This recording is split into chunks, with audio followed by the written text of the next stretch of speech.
We're live. Okay, We're it says live. we are live.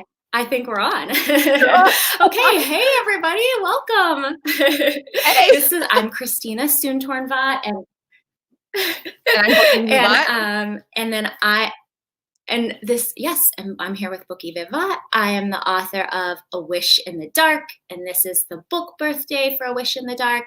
And Booki is here to help me celebrate. Booki, Hey. do you have your books where you can I show them? do. So I am the author of this series called FRAZZLED. There are 3 books in the series. Yay! One, two, three. Yay! Yeah, and I'm so excited to be here to celebrate your book birthday virtually, but still equally excited. Yes, and I am in Austin, Texas, and you are? In Brooklyn. So we wouldn't have been able to hang out anyway. Yeah. So this is actually like better for me. I know, right? Like if none of this had happened, like I would like to think that I would video call you, but we wouldn't be video calling each Yeah. other. So this is great. So this is exciting.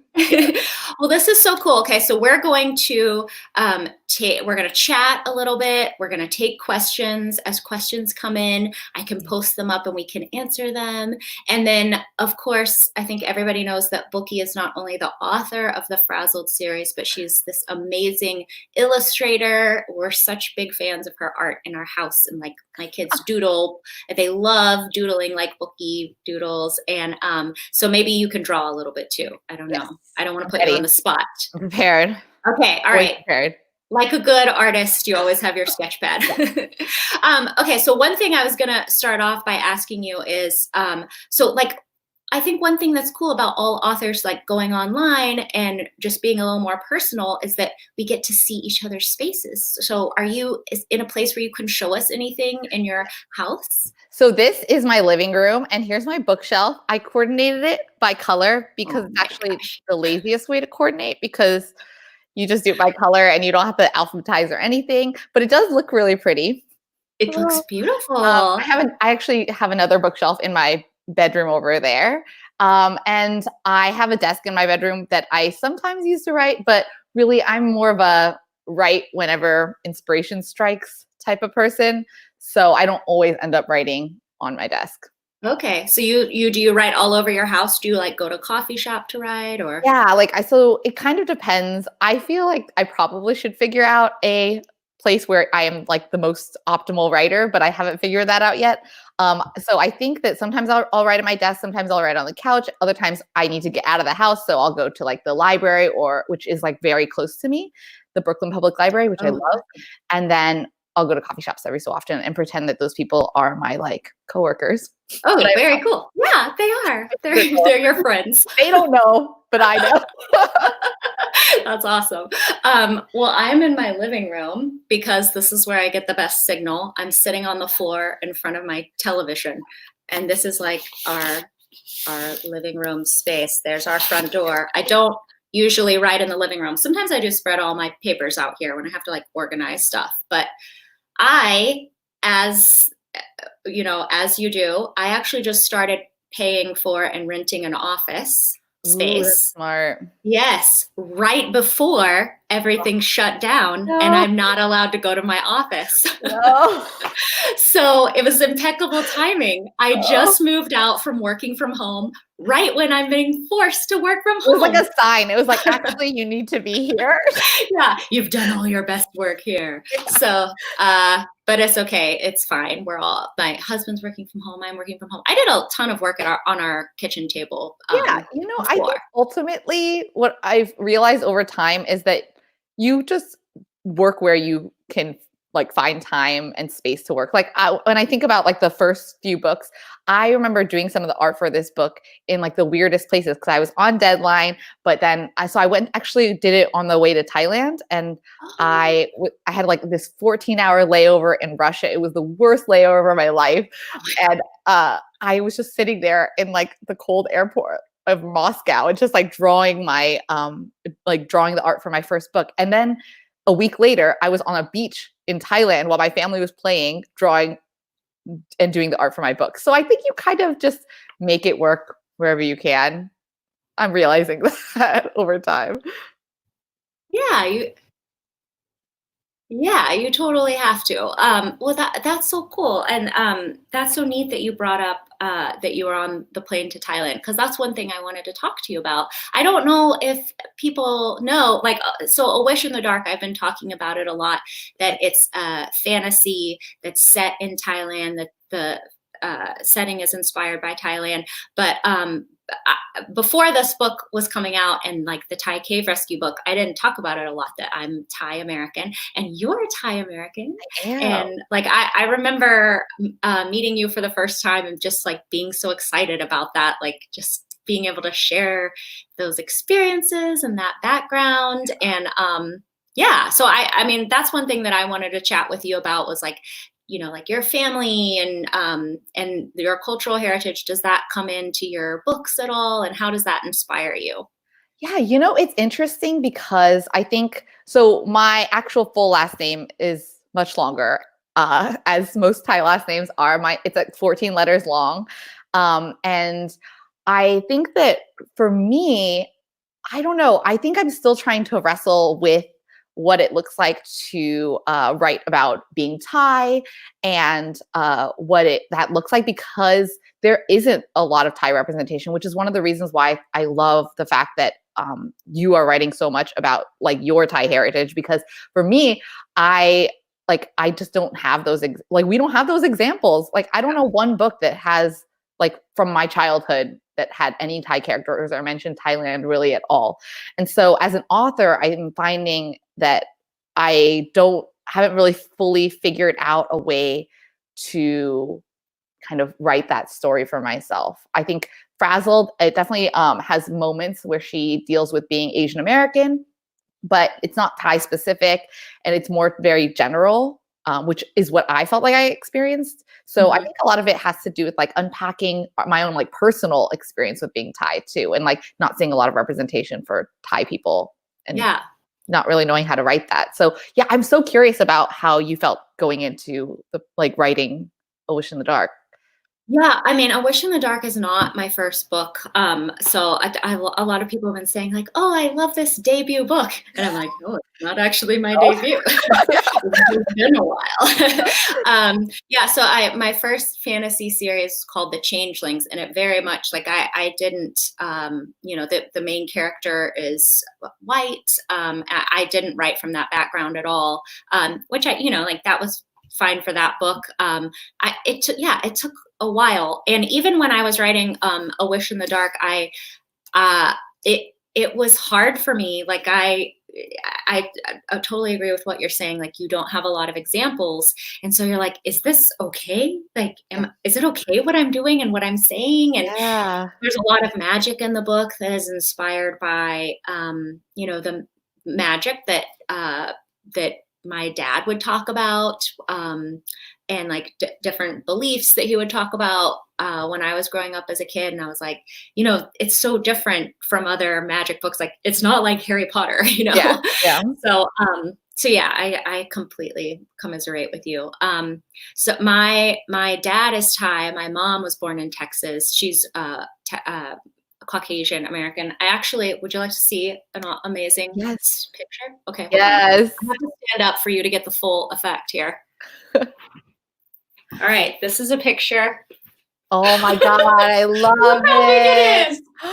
Wow, This is a picture from the 80s, like from love 1980. Isn't that amazing? Check out my dad's awesome haircut and mustache that he went to the portrait gallery with. So nice. I love seeing old pictures. Like when I went to visit my I love seeing old pictures because when I went to visit my grandparents in Thailand, they had all these old like photographs and like picture books of like my parents and it's such a different world. And I found out that my grandpa actually because that was a long time ago. And so there aren't like a lot. My grandpa actually has a ton of pictures because it was like a hobby of his.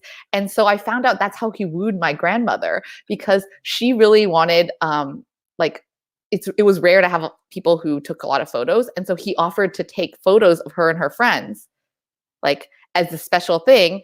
And she was like, yes, of course, because I want pictures. And so then they ended up that was part of their courtship. So actually, I have a lot of great old photos from like the 20s and 30s. I know. It's great. That is so adorable, and I've seen pictures of your grandparents, and that makes me even happier about that story because your grandparents are so cute. They're so cute. My grandpa so looks sweet. like the grandpa from Up. That's what they call him in Thailand. They call him that's like his nickname. It's like Grandpa from Up. Oh my God. Yeah. That's amazing. That's like a Thai version. And yeah. And do you speak Thai? Like I wouldn't say that I speak Thai. I definitely understand it. So I can like watch stuff in Thai and I can like go and like, but I wouldn't say that I'm able to communicate well. I can piece together like small, like I'm like a baby, like a Thai baby, a grown Thai baby who's like water, like stringing together sentences. And then sometimes I can like, I'll say things that are like mixed Thai and English together. But I wouldn't say that, like, I think I could function in Thailand without like speaking English, but like not great. How is your accent? Do you have probably terrible? Okay. Like, yeah. So I don't speak Thai. I am like, I speak like the only words I know have to do with food. So I can pretty much order food and that's it. But like what's so funny is for A Wish in the Dark, they did an audio book version for it. Oh. And they wanted the narrator is awesome. Her name is Greta Jung. She's not Thai, but so she wanted me to like pronounce the characters' names and like kind of make a Bible for her so she knew how to say the characters' names. So I got my dad on the phone and I was like, okay, this is how you say the names, right? And I would be like, okay, one of the characters' names is Father Cham. And I would say like, right, Dad, Father Cham? And he'll be like, no, Cham. And I would be like, yeah. Father Cham. And he'll be like, no, Cham. Like it was. Thai is such a hard language. Like I also can't read Thai. Like I know most of the characters, but I can't really piece it together. But it's like there's so many like levels of pronunciation that all sound very similar, and I can hear the difference between them, but I can't necessarily say that. Like when I say it, I don't think Thai. I think Thai people are like, huh? What is she saying? But I can hear the differences. But I just can't repeat them well. Yes, I am the same. But I mean, all you have to know, you really just need to know how to order food. That's and the numbers. I can go shopping. I can barter because I know the numbers and I can do money. I can figure it out. Yeah. I was actually supposed to go in June. It looks like we're going to have to delay our trip. So I'm really sad that we're not going to get to go, but we go about every other year. How about you? Yeah, I've been trying to go more just because my grandparents are older, and also it's just like nice to get away. And now, before when I was younger, I would only be able to go during like summers, and summers are the worst time to go to Thailand because it's just so hot, or it's like monsoon season, and it's just so hot in Thailand and humid. And I am from California, so I'm used to very dry heat. So Thailand is like my complete opposite of what I'm used to. But now that I'm an adult, I can go during winter time, which is the best time because it's like it's not quite as hot, and New York is like freezing in the winter. So and I don't know if it's like this for you, but whenever I go there to visit, even though I'm from Texas, which is like really hot and humid, I'm like wearing shorts and a t-shirt and I'm just dripping sweat constantly, like makeup just flowing off of my face.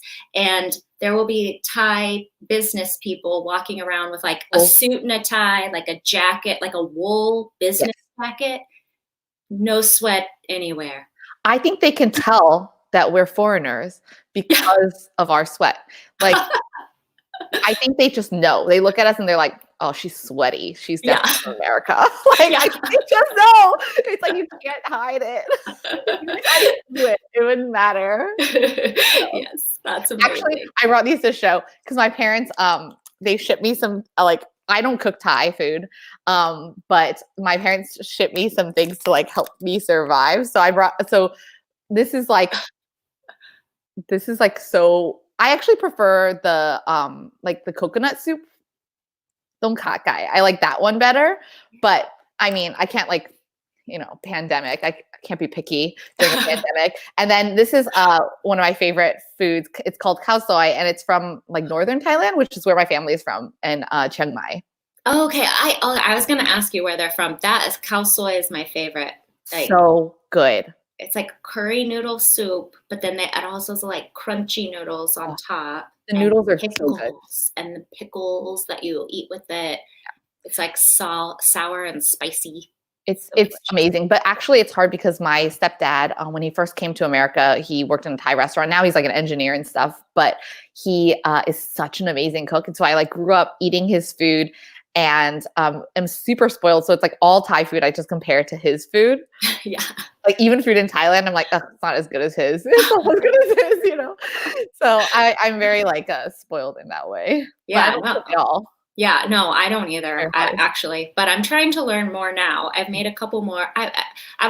We were gonna have an in-person book launch at Book People, and I was gonna make all these Thai treats and share them. And then as things started to like kind of shut down, I was like, okay, I'll still make the Thai treats, but I'll put them in individual baggies. And now I think we're just gonna have we'll have another party, and I'll make Thai treats. Yeah, yeah. You can always do it later. Yeah, we can actually share. Okay, there are a couple questions that people submitted before. And if there are people watching at home, if you post your question, I can actually show it on here. So like, look here, look at Carla. She's saying, love that family picture. That's a good family picture. So I can actually post it there if you want to type in your comments. But here are some that came in before we went live. So Megan in San Antonio wants to know, what is the hardest part about writing? What is the hardest thing about writing for you? Oh, man. The hardest part about writing is like getting past all the stuff in your head that tells you should stop writing. I think for me, especially when you are like starting out or you have like blank pages, when you have nothing to go off of and you're just like at point zero or you're stuck, it just feels like, do I know how to write anything? And how did I do this before? Like sometimes when I'm in like one of those like ruts, I just look at my previous books and I just think about how it was possible I even got through them. And so it's like just recognizing that is part of like the process. Yeah. And being okay with that and giving yourself time to just like sit in that place. I think that's the hardest part, because when I was younger, I would just give up so many times. Like it was very hard to keep going. Yeah, I agree. I like if I read a finished book, like if I read A Wish in the Dark, I'm like, who wrote that? That wasn't me. I didn't do that. I agree. Especially like starting a first draft or something like that, I think is so hard, because you just it could go a million different directions and you don't know where it's going to go. And you were starting a first draft, right? I am. I have to. So the FRAZZLED series is finished. And I have to come up with I'm actually in that rut right now. So I'm like speaking from a very tender place where I just think it's hard to give yourself space and time. And so it's actually funny because I keep these planners, and in my planners, I'll often record how I'm feeling every day. And like when I look back at my planners at the points in time before I finish the books, you can see kind of how I'm in the same rut. But it's hard to remember those, like that place in the past when you're in it in the present, It's hard to remember that, like, oh wait, I was in exactly the same like point of crisis 2 years ago. Right. Oh, and that's so good. And now I'm out of it, and I got out of it somehow over time. And like then the book came out and it was fine. But then when you're in that moment, it's hard to kind of rationalize that you will get out of it, because it just feels like, well, I can't write books anymore. I don't remember how. I'm done. I'm over. Yeah. Yeah. No, I know. I love that you share your journals online. Like on Instagram, you're Booki, right? Yes. Okay. Yeah. I love seeing, and you always share, like sometimes you share funny things, but a lot of times your doodles are like, I can't do this. And it's like a really cute person melting into a puddle or something like that. It's very dramatic. Actually, the way that the first book came about was someone saw a doodle that I had drawn that was like hyper dramatic. And it was me being crushed by like the world. and it said, I live my life in a constant state of impending doom. And that is like, once the editor saw that, she was like, oh, there's definitely got to be a story here. So, but it was like something that was so, you know, like, I really felt that too, like that feeling. And so it's nice to kind of go back and see those emotions in the past and then realize that like you just get out of them, or that there is a way out. Because yeah, in the moment, it's hard to see like the light at the end of the tunnel kind of thing. Yeah, no, I totally agree. Okay. We have another question here. All right. Well, I'm going to show this to you from Melanie Conklin. It's my friend Melanie. She has a book that's coming out, and oh my God, I'm just completely blanking on it. Melanie, post in the comments what the name of your upcoming book is, so I can say it. I can see the cover. She showed me the cover. I know. The colors. Is it Every Hidden Place? Does that sound right for Melanie's book? Melanie, help us. Yeah. Okay. All right. But we're gonna answer this question while she's doing that. So, do you have a story from when you were younger about when you realized that words had power? Ooh. Do you have this story? I think I can think of. I'm actually I'm writing something that's kind of a memoir right now. And so I kind of write about this one time in middle school where in May, she says every missing piece. Every hidden piece. Okay, Melanie's new book is Every Missing Piece, and it looks amazing. Okay, and I joined a team that was called the Impromptu Speaking Team, and I cannot remember how I got on this team. A friend got me to like join this club, and what you did is the competition was that you drew out of a jar a topic. And the topic might say something like, explain why smoking is bad for you. Or it might say, like the one that I drew out is, Texas is the best state. Yes or agree or disagree. I had to do something like this too. So you had like 5 minutes to think about it, and then you had to talk for 2 minutes about the subject in front of an audience, like just like that. And it was so scary, but it was like, I don't know, it was like a great moment for me. I realized that if I'm under pressure, or if I just kind of like let go and be like, whatever, I'm just going to talk, like I can kind of come up with a story. And I learned that everything is better when you tell a story. So like, even if you're talking about like Texas is the best state, if you explain it with a story and tell a personal story, like that it hits the crowd a lot better. Yeah. That's so amazing. I felt like my reaction to those situations was complete opposite, where I was like, okay, I'm never speaking in public ever again. Like, forget it. Like, like I did not react well to those situations. Okay, I actually have a good one too. So I brought this. This was something I wanted to show. So this book, Chrysanthemum, was like my favorite book when I was young. But one of the reasons why it was my favorite book was because when I was younger, I used to hate my name. Like Booki is just not a traditionally recognized name. And so I used to get like teased for it. And I was like, I hate this name. I want to change it. And my mom was like, okay, I will consider letting you change your name. But you should read this book, Chrysanthemum. And it's all about this girl named Chrysanthemum who gets teased for her name. And then over time, she realizes that like being named Chrysanthemum is part of what makes her special. And so after I read this book, I like decided not to change my name. And so it was like, I actually wrote this like whole blog post about it. And then afterwards, I wanted to show this copy because afterwards, now as an adult, so that was the reason why I didn't change my name. And I think my life would have been completely different if I had changed my name to something else, because Booki has been such like a formative part of like making me who I am. And so as an adult, I got to meet Kevin Hankis, and he signed my book for me and said, I love your name. Oh, that's amazing. And so I think that when I was younger, I didn't really realize that how much of an impact this book had made. But when I look back now and I see kind of all the ways that my name has been so formative for my identity, that's like, that's like power of the story right there. Yeah, totally. I was just sharing this comment from Cheryl, who says that they love Chrysanthemum and they have a daughter named Magnolia. So it was Kevin Hankis. I love Kevin that your Hankis. mom knew to I that book know, was there to share that with right? you. She's amazing. Yeah. That's so cool. I love that.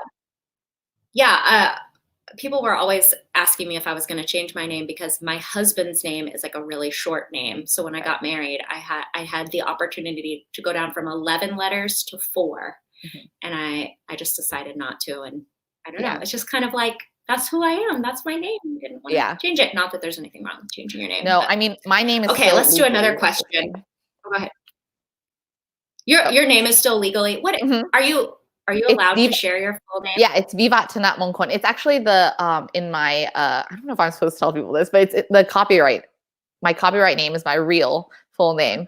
Okay. But I think it's kind of nice to have like this, because I've always, like when I was younger, I used to shorten my name sometimes to Vivat. And so I figured I would just do it for the same. So it kind of feels like a bit of a like Superman like author name, because it does really feel like me, but it feels like Booki Vivat is my author self, and the like Booki Vivat Turnip Monkon is like the other side of me, the secret side that only some people know, you know? Yeah, I love that. Kind of fun. When you write adult romance novels, you use Booki Vivat Monkon. I love that. Okay, here I had a kid question here. Lucia and May are asking, what is your favorite book that you have written? Ooh, you first. You have a lot. You first? Oh gosh, I don't know. I mean, I think A Wish in the Dark is probably, I often say that's the book of my heart.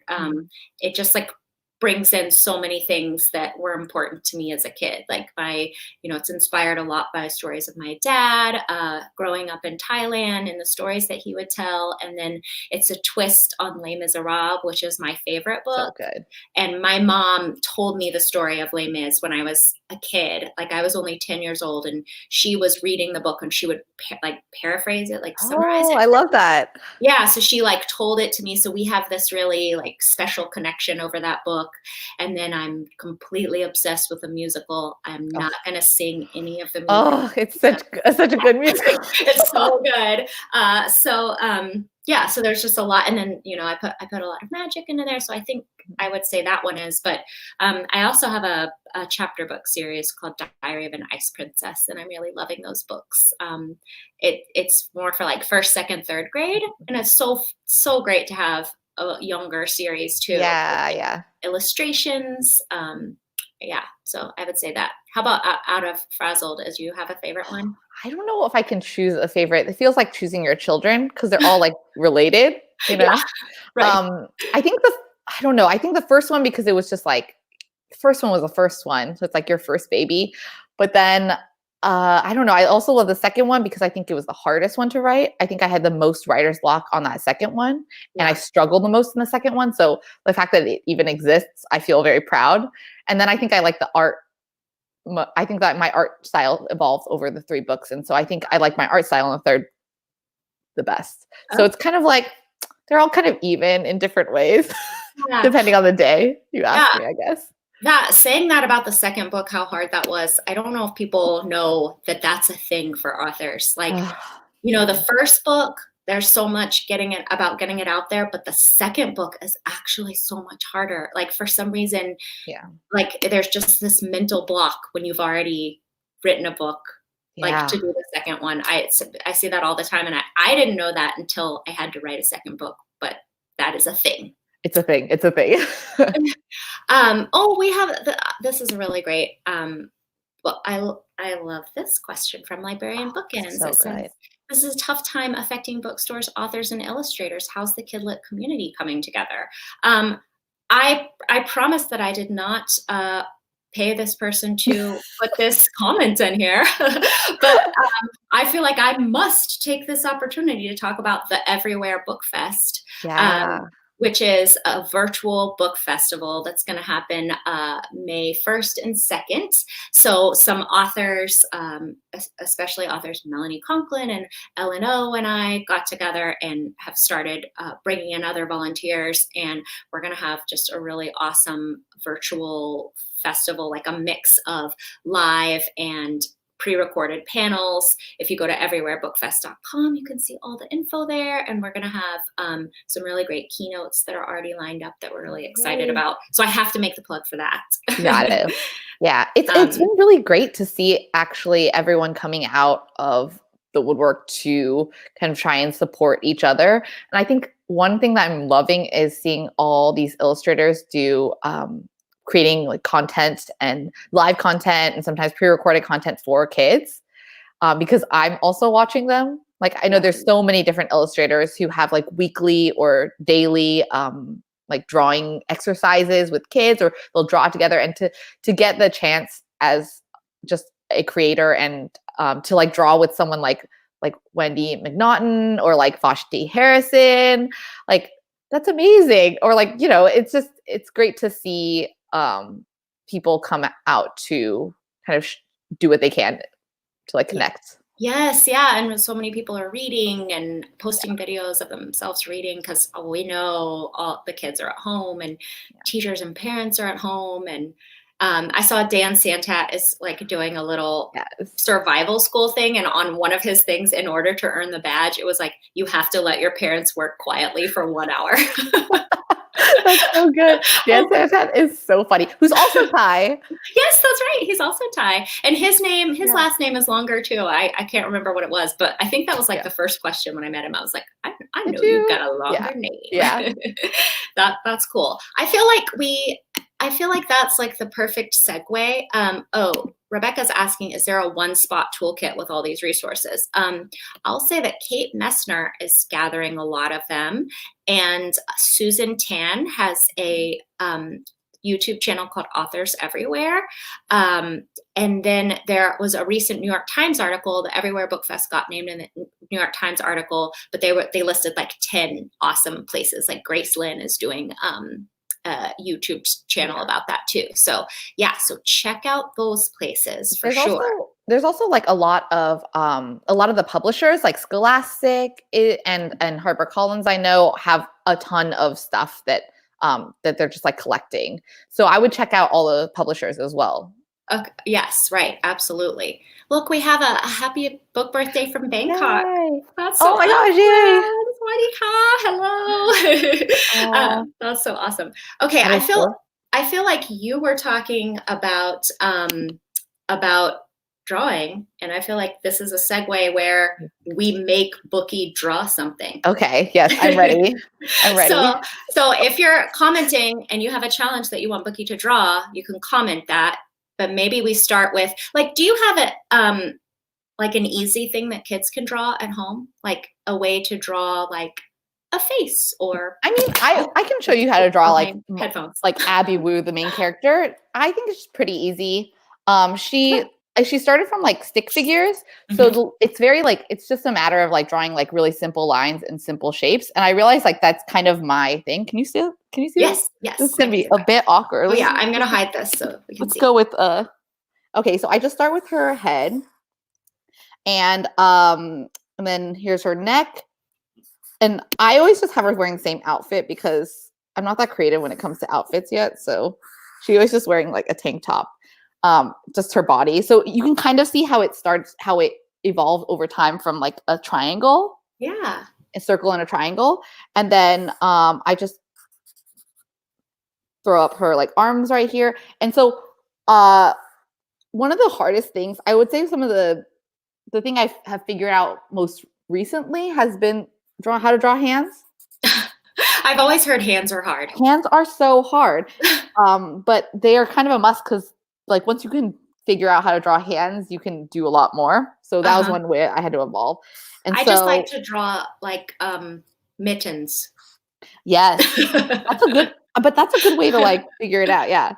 And then just her other leg, and then her hair. And I draw like huge mouths because I just like I love that you draw huge mouths. Okay, wait, hold that a little bit closer. I want to see them. I want to see the face. Oh, that's awesome. Yeah. Okay, yeah. I think that's totally doable. Yeah. I mean, I think that it's always easiest to go, like, for me, it's the simple lines, simple shapes thing is kind of how I've learned to draw, because I like was self-taught. I haven't taken an art class since like 7th grade. And so I think over time you can see how my style has evolved from just stick figure. Like, so it very much comes from those very core places. Yeah. Okay, that's awesome. Okay, so earlier in the day, I posted a video of me and Max Braulier, and we were doing a draw-off, and neither of us are illustrators, and so it was very funny because it was, you know, not that amazing. And we had people like send in things, and the thing that they asked us to draw was a carrot and a turnip singing karaoke in period costumes, and we had to draw that Booki, and it was really hard. Wow, that's so specific. In period costumes? Yes, but the funny thing was that Max had no idea what a turnip looked like. He drew a T because he couldn't draw a turnip. So I feel like we should make you draw a turnip. Do I know how to draw a turnip? Yes, if I know how to draw a turnip and you don't know how to draw a turnip, I will be so impressed with myself. I mean, sometimes I do need reference photos.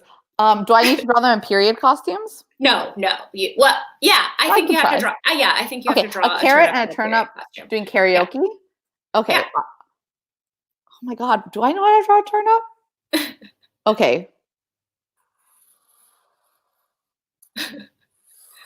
Have you ever seen a turnip? Yeah, right? Totally. Okay, and I'm gonna put him in a little like top hat. Is this better than Max Brauler's tee? Oh, it's already way better. I don't know how the leaves look. This is so funny. Christina, whereas Max said he was going to redraw the turnip because it was so bad. He hasn't done it yet, Christina. He's afraid. Or I don't know why he hasn't done it. Or Chrissy. I should say Chrissy. So here's my turnip. I don't know if this is quite he's kind of naked, but it's fine. That's okay. And here he can be holding I'm just gonna draw him. You don't need a carrot. Everyone knows what a carrot looks like.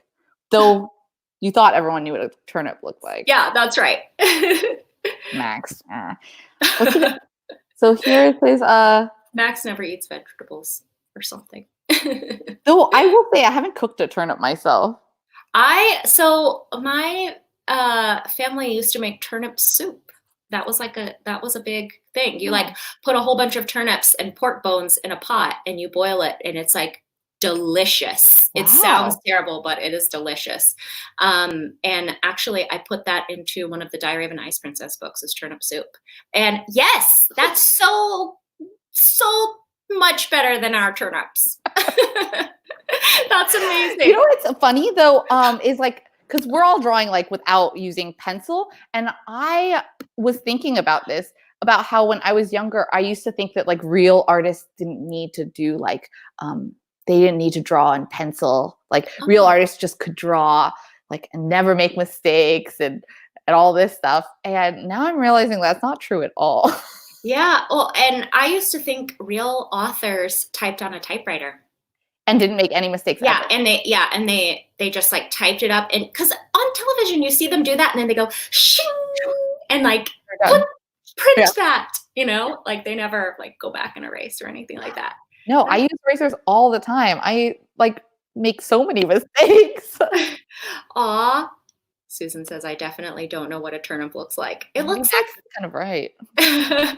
And I love like how his sleeves look like feathers for his hat. Oh, thank you. And look, best turnip ever. Thank you. I would love if this took off like a hashtag turnip or something. Hashtag turnip. Yeah. Okay, that's awesome. We're getting lots of comments, but I feel that we are coming to the end of our time together here, which has gone by really fast, right? So fast, yeah. And I have to say, now that it has happened successfully, I feel that I can tell people how nervous I was for this. Oh my God, me too. I had like stress dreams. I know. I was like, oh, go check my computer. But we did it. it happens. We pulled it off. So, Yay. Booki, I'm so glad that we got to do this, and I'm so glad we Too. got to like have some FaceTime because Yes. we've seen you in so long, and we are isolated, and it's really nice to see friends. Mhm. I know. I'm so glad that I was able to like come and celebrate this book with like this book launch with you. Just because, I mean, for me personally, I feel like the fact that I've told you before, but the fact that you are writing this and that it's a Thai character, I feel like it's something that I never saw when I was younger, and that I'm like impressed both as a like reader, but then also as a writer, that you've like taken this on, and that it's such a personal story, but that's also like so fun and adventurous. I just think it's awesome. And I'm so happy it's in the world. Aw, thank you so much. Thank you. That means so much to me. It really does. And I hope we get to see each other in person soon. Yes. Okay. Oh, and I'll say that I'm giving away a signed copy. So over on Twitter, if you comment on the Twitter post that I put up, I will draw a random winner to get a signed copy for A Wish in the Dark. And everybody stay safe and take care. And thank you so much for joining in. And Bye. goodbye. Bye, everyone. Thank you so much.